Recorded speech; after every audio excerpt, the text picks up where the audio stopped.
perfect segue into restoration. That album, because anytime I listen to an album, I have to listen to it straight through because it's a conversation to me.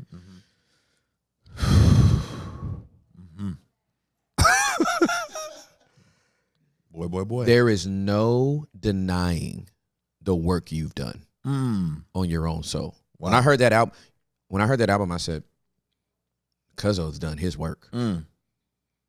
Like, and it's resolved.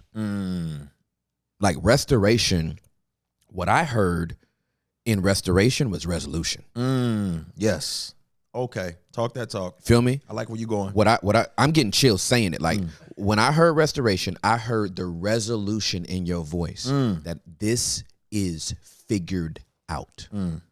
I'm not on a journey on this part of my life no more. I've drawn some conclusions. This is true. This is true. This is true. This is not true. This is not true. And this is not true. Boy. Deal with it. Boy. You in there. Bruh. I heard it. You in there. I heard it and I'm listening. I'm like, bruh.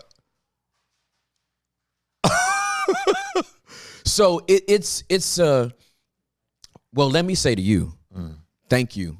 Oh man, for being brave enough to do that work. Yeah, I appreciate you. Because you could just be the bitter, beard-faced rapper that loves God, but is always pissed off. Yep. You know what I'm saying? And we know those people. Oh, yes, we do. We know them. You know what I mean? And it's like, it takes so much work to go into yourself. It takes no work to go in on somebody else. Wow. Pause button. I've never said that in my life. Sheesh. I've never said it in my life. Sheesh. I need to make sure. Retweet. I need to make sure that I don't forget. It takes work to go in on yourself. It takes no work to go in on somebody else. Boy. You're literally playing Captain Obvious, going in on somebody else's weaknesses, frailties, and inconsistencies. You suck. You're prideful. You're this, that, and you know everything about your spouse and nothing about yourself. Wow. Wow. You know everything about your friend. You know everything about your business partner. You're selfish. You're this and you're that. What do you know about you? Nothing. I'm a runner. I'm passive aggressive. If you yell too much, I'll get defensive. I usually bite back like this. I usually shut down.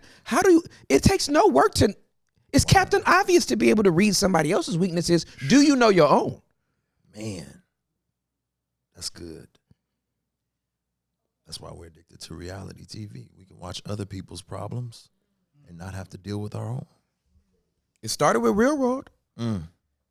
Puck and Pedro. We were happy to watch them so that we don't have to watch. Oh my, what? What is happening? Please come once a quarter because I think I'm getting more revelations with you here. I'm sitting here like, come on, talk that What talk. is happening? Bro, but think about it. Reality TV. Let me watch somebody else's reality so I don't have to deal with my own. Sheesh. Retweet. I'd rather vicariously live through your reality than to deal with mine. Uh-oh, here comes the grenade.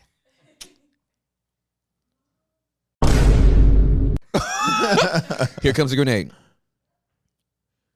I can't tell you how many people do this with their pastors. Oh, boy. Oh, boy. My pastor wrote a book. My pastor was on a TV show. My pastor meets with presidents. My pastor does this. My pastor does that. And you just show up every Sunday to watch the great adventures of your pastor. Dang. And you pray for your pastor and you have faith for your pastor and you believe big things for your pastor. You believe nothing for yourself. Wow. Wow. Sunday is the reality show you attend. Talk about that. So that you cannot deal with the reality. Boy. To tend to yourself. Boy. Oh, okay. Let's put it into a bar. Sunday is the reality you attend so that it can be the reality in you suspend.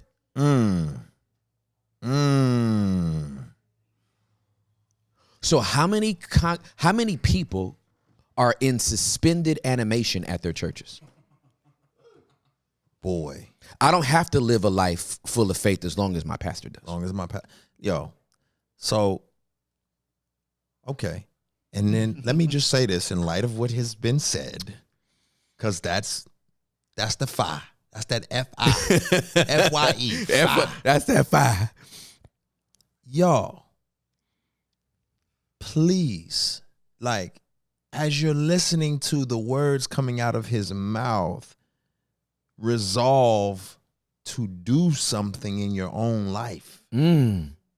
Like, this does not just like get into your day-to-day living by osmosis. Like, insight is easy. You get a lot of insight. Insight is easy. Change is hard. Ooh. Send it seriously. Because I'm saying you give it, it's like, that's what they do on Sundays. They go for a dose of insight. They go to watch The Great Adventures of the Pastor, which is amazing. That's what but I've been, and I'm only speaking because I've been that person. Yep. And I'm saying, like, we're going looking for magic. You're literally going to a magic show. You're hoping he can abracadabra some transformation in your life. It does not work that way. You got to take what's been said and apply it with consistency and persistence on a regular basis in community with other people who can keep you walking down that path. That's right. It won't happen. That's right. Like, so Lord have mercy. This is we digging a hole, a good one too. So in between Sundays, what are you doing? oh boy,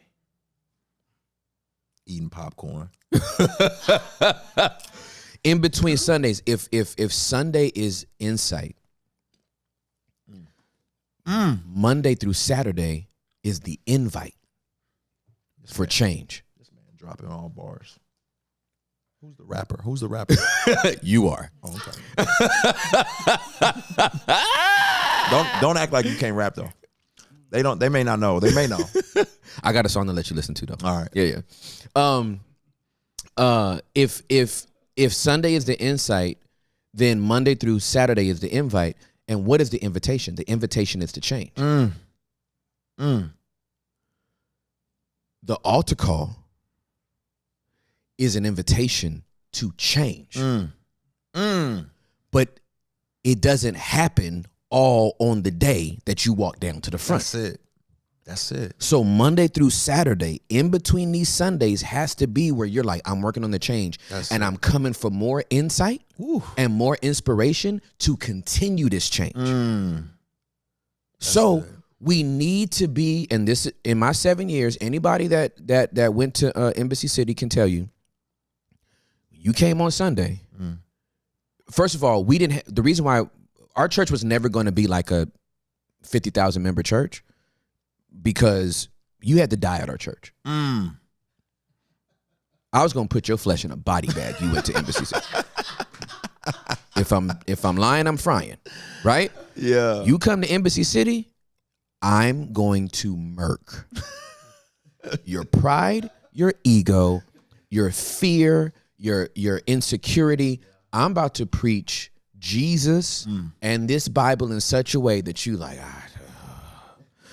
I think I need to go to the church down the street because I got to change if I go. I've heard that my whole ministry career. Like, I don't mess with him because if I go there, I know I have to change. Yeah. Like, I'm going to have to stop having sex if I go there. And not because I'm in there talking about, y'all about to bust hell wide open. You're fornicating. You're lusting. You're dying. You're lying. That wasn't happening. But I was preaching that book with such consistency that it was like, I need to stop boning my girlfriend. Or she don't want to have sex with me no more. I knew I picked the wrong church. That's right. No, you actually picked the right one. Yeah. Because you have an invitation to change. That's good. And change is work. Yeah. And work is hard. That's right. Which is why most people don't do it. Magic. We get it. But the magic show? Can you just abracadabra me, please, Pastor? Can I just put together the right sermon that'll make everything different? It won't. It won't. It won't. You just need to start paying your bills. Woo!